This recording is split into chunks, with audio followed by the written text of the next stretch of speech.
This podcast contains content that may be alarming to some listeners. Listener discretion is advised. As always, the views, thoughts, and opinions expressed by our guests are their own and do not necessarily represent the opinions of Civic or PAX. Every day, 100 civilians are killed in conflict and countless more are harmed. Yet their perspectives are often missing from the stories we tell about war. This is the Civilian Protection Podcast, a monthly podcast produced by Civic and PAX.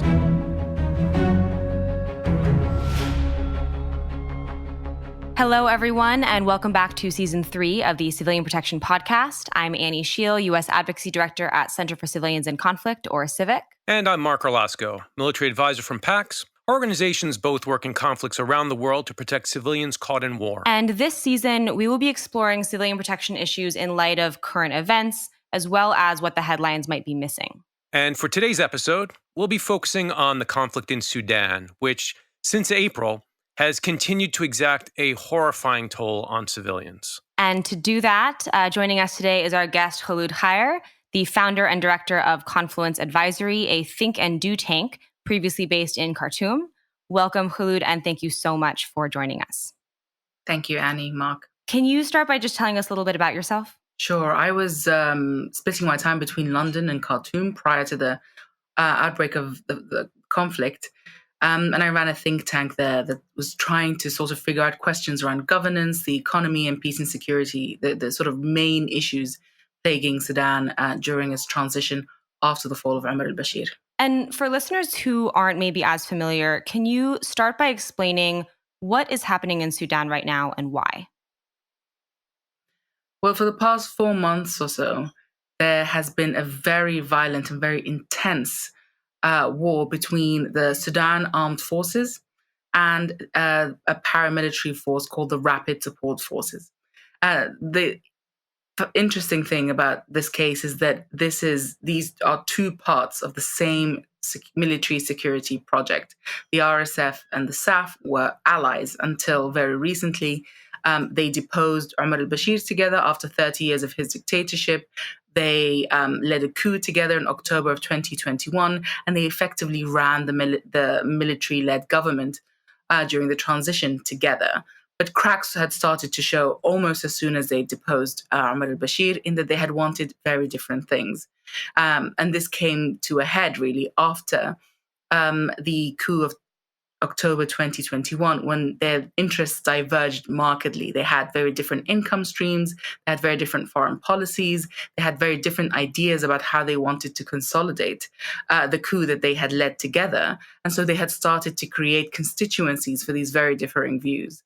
There was a peace political process, if you will, a post-coup political process that was set up by lots of different international entities, including the UN, the African Union, the regional sort of body, the IGAD, as well as bilateral actors like the US, the United Kingdom, Saudi, and the United Arab Emirates. And that process was designed to bring about a new transitional government after the coup had effectively ended the other one.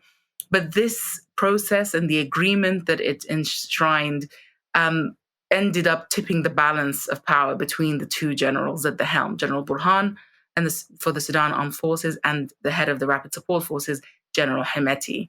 And so tensions really came to a head. And then issues around resolving a hierarchy in a military council, in a new military council, and the level and speed of integration of the paramilitary forces into the regular army really sort of triggered the start of this conflict. Now, for a lot of people, we could see this coming. It's very clear that with the troop movements, particularly by the paramilitary forces into Khartoum, that with very bellicose language being used in the months in the run-up to the war, of both sides not wanting to sort of team up together and work together to build a new transitional period with very significantly different foreign policy objectives of both the generals, it became pretty clear that the differences between them were starting to become irreconcilable. True enough, on the morning of the 15th of April, the first shots were heard and the fighting had started. Interestingly, we don't know who, to this day, who fired the first shot. But what we do know is that both sides were very, very ready to mount this war. Thank you so much, Kholood. And I wanted to ask, you spoke about this a little bit, but going back in time a little bit, how should listeners put the current conflict in historical context in terms of, how should we think about this conflict in relation to other moments in Sudan's recent history, including previous atrocities in Darfur? You mentioned the 2019 revolution. Anything else like that? So, Sudan has had a very, very bloody post-colonial history. I think, if we look at the history, there's only been about 10 years or so of peace in the whole 65-year history of Sudan. And that's because the central government had inherited this very predatory nature from the colonial era, and it had never tried to sort of undo that. And because of that, we've had spates of rebellions, we've had sort of different armed political uprisings in different parts of the country. We've had non-violent political uprisings in the country as well, and they've been pretty successful in deposing 3 different dictators in the past 60 years. So, sort of a higher average even in the region, if we think of the Arab Spring and the sort of Horn of Africa and the rest of Africa. But it is these armed uprisings against the central state that really have characterized this war. And in many ways, the same actors that we've seen, rebel leaders, paramilitary groups, the Sudan Armed Forces top brass, which is made up mostly of Islamists. These are the same actors who've been propagating the conflicts in Sudan for at least the past 30 years. Hey, Kholood, thank you so much for putting that into context. Really appreciate it. It's really quite shocking how rapidly this conflict has evolved. Can you give us a kind of an idea of how this has impacted civilians, and from the first sparks of this conflict to today, what kind of harms that we're seeing meted out against them? We have to remember that by the time the fighting broke out on April 15th, Sudan had been already several months or more than a year post-coup. And it's the coup that really started to make things very difficult for civilians. So inflation was going through the roof. There was no real government to speak of. And so sort of the social protection elements that the transitional government had wanted to instate were very difficult to bring about. And so ordinary people were suffering markedly. And here you're speaking specifically about the coup against Bashir. No, I'm talking about the coup against the transitional civilian government under Dr. Abdullah Hamdok. So this is the coup of 2021. And since that coup of 2021, there has been a sort of very steady but very significant decline in people's living conditions. And this war has exacerbated that massively, of course. I mean, Khartoum, it's not, I think, an exaggeration to say, though it is very disheartening to acknowledge that the Khartoum that we knew is gone. And when we see pictures today of what the city looks like, the streets, particularly the central areas, the markets, that has all been destroyed. The sort of industrial sector also has been completely annihilated. Grain reserves have also been looted. People's homes, people's businesses, people's offices. People haven't been to work. Those who are still in Khartoum, for example, haven't been to work, of course, since the war started. Ergo, they have not been paid either, whether they work in the public sector or the private sector. So people have suddenly found themselves in the middle of a war zone, despite previously having been gearing up for the festival of Eid at the end of Ramadan, finding them, living in a capital city where many more services were available than in other parts of the country. Khartoum was a city where different communities in the country that had been fleeing conflicts there, particularly, for example, in Darfur or the Kordofans region or the Blue Nile region, and had relocated to Khartoum, suddenly found themselves in another conflict zone, again displaced to parts unknown, whether it's within the bounds of Sudan or outside.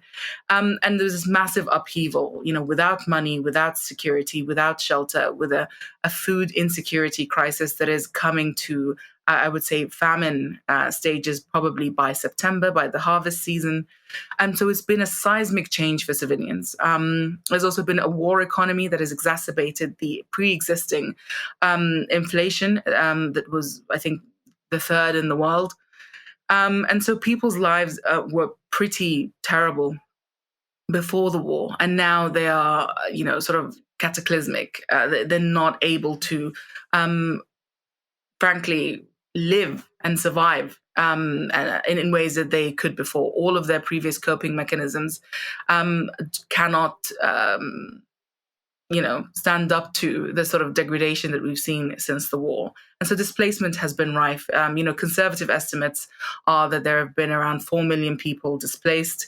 The official figures don't track everyone that has been displaced. Similarly, figures of people who have been killed, it's around 4,000 or so that have officially been recorded. But local groups, particularly local pro-democracy groups that have been tracking events in their neighborhoods, say that those are very conservative estimates, particularly when we look at the violence that has hit Darfur. And this is the thing about this conflict, though it started in Khartoum and it's a war about power between two military factions, it very quickly spread to areas where there had been protracted conflict and where those conflicts had not been resolved, particularly Darfur, the Kordofans region, and Blue Nile. We could see it also spread to other parts of the country that had been deemed reasonably stable until now. And that's because we're very much at the cusp of an all-out civil war, and we're already starting to see indications of that. And of course, what that means is that safety and security for civilians, as little as there is, and as sort of meager as they can find, will soon be almost non-existent. So you're speaking about a humanitarian crisis, right? And we've seen high levels of not only displacement, but civilian casualties. So what are we seeing in terms of the humanitarian need as a result of the challenges of this conflict? I mean, primarily, people require shelter because a lot of people have been internally displaced. Secondly, and a very close second, people require food and nutrition. And that is that, Sudan is an agricultural hub. It has one of the most sort of fertile regions and arable lands in the world because of the Niles, really. But it is now in a stage where it cannot feed its citizens. The planting season has come and gone, and very, very little has been planted, which means that come September, very little will be harvested. And at the same time, international organizations that work in the delivery of food, for example, the World Food Programme and others, are unable to meet the humanitarian needs of people seeking food. Where they are able to get some supplies into the country through the port in the east, it's very difficult to then get it inland to parts of, for example, Khartoum or Jazeera State, and certainly much more difficult to get it all the way west into Darfur. And so we are seeing now some humanitarian channels opening up, potentially from the western border with Chad, but even then getting food supplies into Khartoum, which is geographically situated right in the middle of Sudan, will be difficult. And we're already seeing reports from local political groups, local neighborhood groups, saying that people are sort of in the beginning stages of starvation. And so the situation, which has already been desperate and which has been increasingly becoming more and more desperate over the past 4 months, is now really, I think, facing a horrific stage where even if some humanitarian needs are sort of being met, and that by no means is the picture all over the country, it may be too late by the time it can get to where it needs to go. The UN has set up a funding a meeting last month, I believe, to get some funding in for Sudan. I think they asked for about $2.5 billion US dollars. The amount pledged was 1.6 billion, so far below what is expected. And this is, in part because a lot of international funds have been committed to other countries, particularly, of course, the conflict in Ukraine. But at the same time, we're also seeing, I think, a lot of fatigue, I think, around conflicts in the Horn of Africa region, where Sudan is also situated. And that, frankly, just means that a lot of millions of people are at the cusp of dying of starvation. So it's not I think the international community needs to do a lot more to scramble the kind of support that is required to avoid that scenario. And with these enormous gaps in the international responses you've just noted, we've heard about emergency committees being set up by communities to help address community needs. Can you talk a little bit more about what these committees are and how they're organizing to address humanitarian need? Sure. So the emergency response rooms, or ERRs, are neighborhood-based response sort of chambers, if you will. What that means is that you have mostly young people from the neighborhood organizing themselves primarily at the sort of in the early stages to help people find access to medical, for example, support, to medication, which was very much sort of missing, let's say, or very difficult to find, and to help people find food, shelter, safety, safe routes out of the more dangerous areas as the fighting spread. They have now sort of matured, even in the short 4 months that they've been established, and they are doing, have been doing direct humanitarian response in lieu of the international organizations, the NGOs that were in Khartoum and in Sudan before then. A lot of the people that make up these emergency response rooms are just ordinary citizens from the neighborhood, and they've found themselves thrust into this first responder role, primarily because of the collapse of the state and therefore of the services that were available in health and nutrition, and also to some degree in just general public safety. Mark jumping in here for a quick aside. As Kholood described, one thing that's really notable about these emergency response rooms is how quickly that they've been able to stand up and organize and provide support to communities. So the team at PAC spoke to an emergency committee coordinator in Darfur who emphasized that this was possible because many of these groups emerged from the neighborhood resistance committees that have organized Sudan's pro-democracy movement since 2019. Check out our episode description and bonus materials for more. But for now, back to Kholood on the support that these groups need. But they need a lot of support. And there has been a lot of sort of input from particularly the diaspora, where they have been sending funds to these groups so that they're able to locally source particularly medication, food, etc. But of course, this only works if the medication and the food is already in the country, or at least within reach. Soon enough, that won't be the case, as supplies that were there before April will start to dwindle and completely dry up. And so there are more moves now to get international organizations who do have access to, for example, food, medication, etc., and linking them up with some of these emergency response rooms so that at least they're able to sort of help them to strengthen their capabilities. Now, the danger there is that there's a risk that these groups could then become targets, because the way that they have been working so far has been very much under the radar. And in that way, they've been able to evade to some degree, although not entirely, the attention of the security actors, the belligerents, but they've also been able to stay away from state capture. One thing that both sides of this conflict, the Sudan Armed Forces and the Rapid Support Forces, learned very well from the Bashir regime is how to capture aid.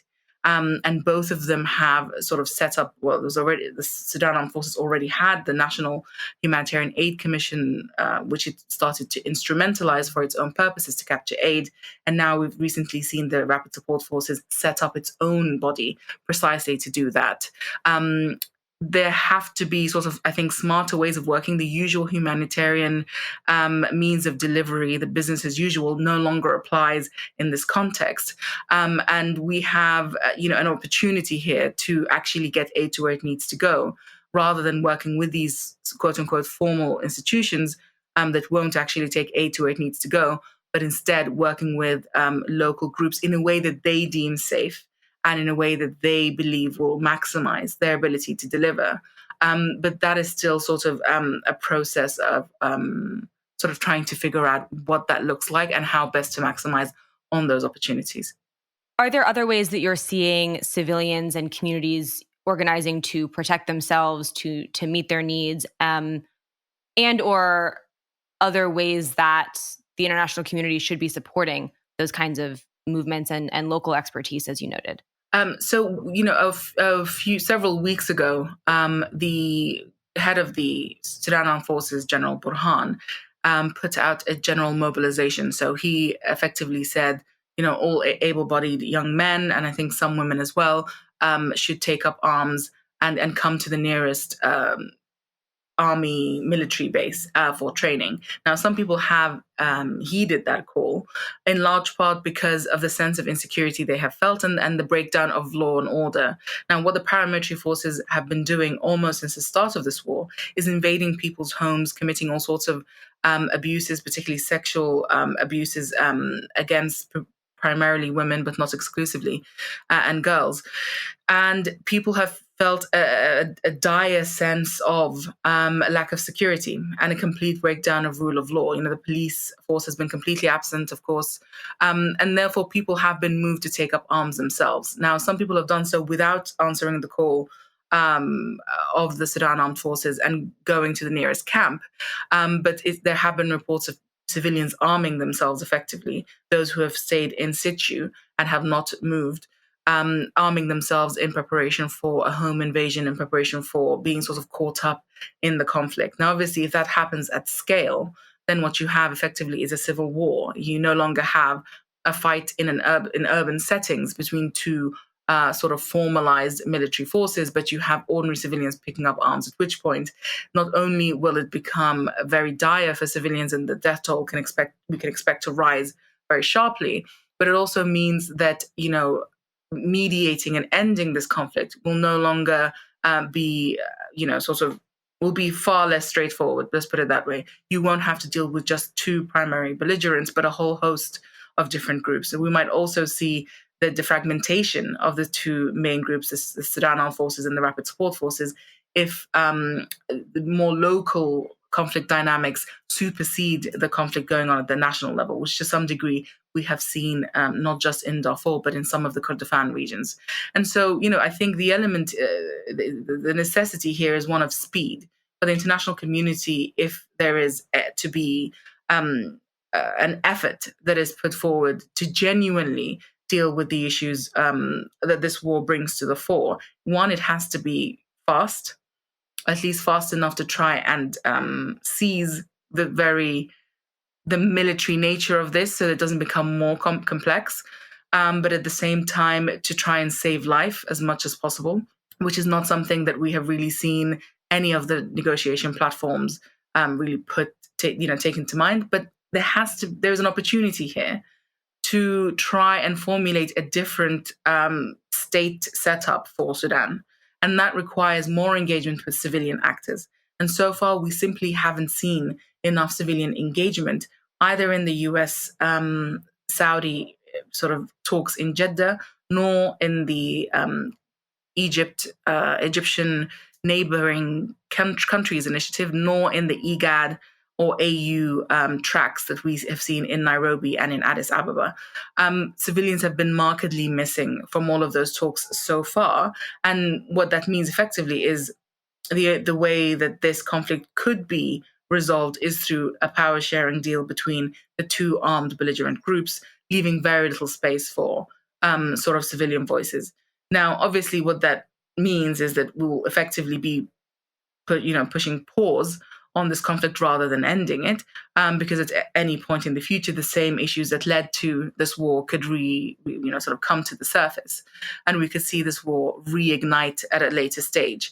But I think where the opportunity is this time is that Burhan and Hemeti, the heads of these two, of either side, they have spent a lot of time trying to fashion themselves into redeemable pro-democracy sort of champions of pro-democracy, as laughable as that may seem. But I think what this war has shown is that actually neither of them has the legitimacy to be able to sort of lead a government or indeed to bring about stability, not just in Sudan, but in the region.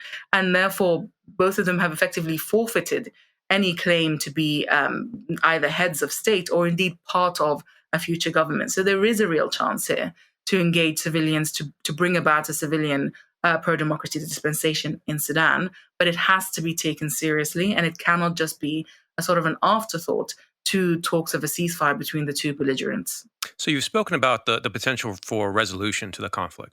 And looking forward, I'm wondering, are there realistic prospects for that right now? Something in the short term? What's needed for that to happen? Or is this something that is going to develop over time? So, I mean, I think that the basic reality is that neither side is done fighting for now, but both sides will, at some point, reach the conclusion that they cannot win this war militarily. And that's because, all the wars that I mentioned earlier, and there have been many in Sudan. The first Sudanese civil war lasted 18 years. The second Sudanese civil war lasted 22 years. The Darfur conflict started in 2003 and has never really ended. So that's 20 years and counting. This could go on for a very long time. But all of those conflicts have, to some degree, been, if not resolved, then at least momentarily ceased through a mediated political settlements. And there is every chance that this war will sort of end or conclude to some degree in that same way. And so the quicker the belligerents get to the conclusion that this is where that's heading, the quicker we could potentially see an end to loss of life. Now, the current calculus of both of these soldiers is, even if they can't win a military victory, if they keep the war going, perhaps they can bring about a political victory. In other words, they can bring about enough public support for their positions and then enter into negotiations from a stronger position. Now, obviously, that is a very callous calculation because it means that many people will continue to die until such time that they feel that they're in a strong enough position to meaningfully engage with mediations. But, I don't think we have the luxury for waiting for these actors to sort of, get to the conclusion that killing people is bad. And so we need to, frankly, see a lot more pressure be put on their regional backers, in particular the United Arab Emirates, in the way that it's been supporting the Rapid Support Forces, has meant that the Rapid Support Forces has actually not been very sort of meaningfully engaged in any of the mediation platforms, subpar though they are. And in terms of the Sudan Armed Forces, they've historically always only meaningfully engaged in mediation when they have felt that they are in a strong position militarily. Now, facts on the ground suggest that they probably won't be in a very sort of significantly strong military position at any point in the next few months. And so they also need to be pressured to engage in these mediations. Every warring side needs blood and it needs treasure. Both sides have tried to recruit. I'm not sure how much of a sort of an end to those recruitments we can put, but certainly in terms of their financial supply lines and access to sort of their bank accounts outside of the country that enable them to buy weapons and to keep recruiting, that is something that needs to be focused on in order to change the calculus of these generals. Because right now, particularly for the Rapid Support Forces, they have sort of an endless money supply that has allowed them to, even in the past few weeks, continue to bring in supplies to keep this war going. So if we look then at how to protect civilians, right? And as long as the war does continue, right, we're going to see continuing and rising deaths. But what else is needed now? What's needed right now to protect civilians in Sudan? What do you hope to see from whether it's governments or communities or others? What can be done? Well, the first and more obvious step would be a ceasefire. But considering how elusive that has been, it really only opens up the opportunity for an armed international presence that would be able to at least create some safe zones and some humanitarian corridors. Both the RSF and the Sudan Armed Forces had in Jeddah in May signed agreements to say that they would provide those humanitarian corridors and that they would provide sort of safe spaces for people trying to flee. None of that has come to pass. And so I think it's high time we sort of stop hoping that they will suddenly adhere to those agreements that they made now several months ago and really discuss seriously bringing in an armed international force. Now, initially, the East African Standby Force, which is a subsidiary of the sort of broader African Union military forces, was mooted as a potential force to come in. Now, the Sudan Armed Forces was very quick to say that it would consider that a breach of its sovereignty and very quickly put the kibosh on that. But I think we should continue to revisit that as an option because it is sort of the regional standby force that should be able to be deployed reasonably quickly and that would have but both sides would see as legitimate. Now, failing that, UN peacekeepers, or potentially in addition to UN peacekeepers, should also be considered to be brought in. Now, what we've seen very clearly from the UN is it has very little appetite to bring in peacekeepers and frankly, to fund them. And so this goes hand in hand with the issue of how much money the Sudan response can muster from international organizations, including the UN. But if we're looking at preventing loss of life, we have to consider seriously bringing in international armed forces that can secure, to some degree, different areas, and therefore allow some citizens to at least feel a sense of physical safety until such time a ceasefire can be entered into meaningfully. And Kholood, as we wrap up, is there anything else that you want listeners to take away from our discussion today? It's difficult not to despair, I think, when looking at Sudan for several reasons. One, I think to many outsiders, it feels like all they ever hear about Sudan is that it's in a war. And that there's, displacement and famine and all sorts of apocalyptic things. But there is a chance here in Sudan to really rewrite its future. As I said, both parts of its security sector, the Sudan Armed Forces and the Rapid Support Forces, having committed, abuses, particularly the Rapid Support Forces, and having, abrogated all sorts of responsibilities that they had, particularly the Sudan Armed Forces, they've sort of written themselves off, I think, as credible political actors. And this should open up, potentially for the first time ever, really, a genuine path towards civilian leadership in the country. The other thing is that owing to the revolution which unseated Bashir in 2018, 2019, we now have a very broad nationwide network of political actors in the neighborhood resistance committees that have, outlasted sort of massacres, the coup, and now the war, and they remain active, and they remain the only guarantors, really, for a stable, peaceful civilian Sudan. And there has never been a better time to bring that about than now. I think what it requires is concerted, coordinated, it's a key word, effort by international actors to really see that vision, to see a third way, not a way that is led by the Sudan Armed Forces, not a way that's led by the Rapid Support Forces, in a way that moves us away from a military rule. There has been a calculation by the international community that, stability comes in khaki. And I think this war should have, I would hope, disabused people of that notion. But it requires it requires greater effort, frankly, not just an acknowledgement of this fact, to bring about civilian democracy. And, Sudan's civilian landscape is messy, it's varied, it's rich, it's very well very well established. It's not a linear group that can just sort of be brought about to rubber stamp a peace deal. And I think that in itself is an opportunity. We're trying to bring about a democracy. Democracy is messy. That should be embraced. And every opportunity should be taken to bring about the kind of sort of platforms necessary to allow Sudanese civilians to rethink and reimagine their state and to sort of bring that about, and then hopefully in a way that preserves life as much and as quickly as possible. Thank you so much, Kholood. Thank you, Annie. Thank you, Mark. In other Sudan news, Human Rights Watch and Amnesty International have both recently documented escalating attacks in Darfur, as well as mass civilian casualties caused by warring parties and rampant sexual and gender-based violence during the conflict. And just this week, coalitions representing over 275 civil society organizations wrote to U.S. Secretary of State Antony Blinken and UK Foreign Minister James Cleverly, emphasizing the risk of atrocities and genocide in Sudan and urging their governments to take urgent action. This and more, including more on the work and history of neighborhood resistance committees and emergency response rooms, in the episode description wherever you're listening.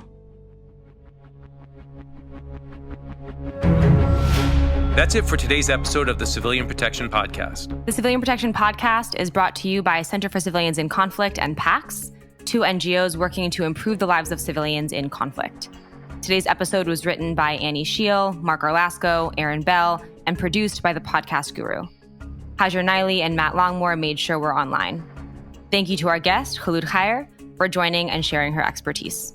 You can find us on Spotify or anywhere that you get your podcasts. We want to hear from you. Share your thoughts on this episode or topics that you'd like us to cover by emailing civilianprotectionpod@gmail.com. Follow us on Twitter and Instagram @protectionpod to stay up to date on our episodes and our guest speakers, and to get behind-the-scenes content like full interviews. You can also find behind-the-scenes content and interviews on our YouTube channel, as well as civiliansinconflict.org/podcast and protectionofcivilians.org. Thanks for listening.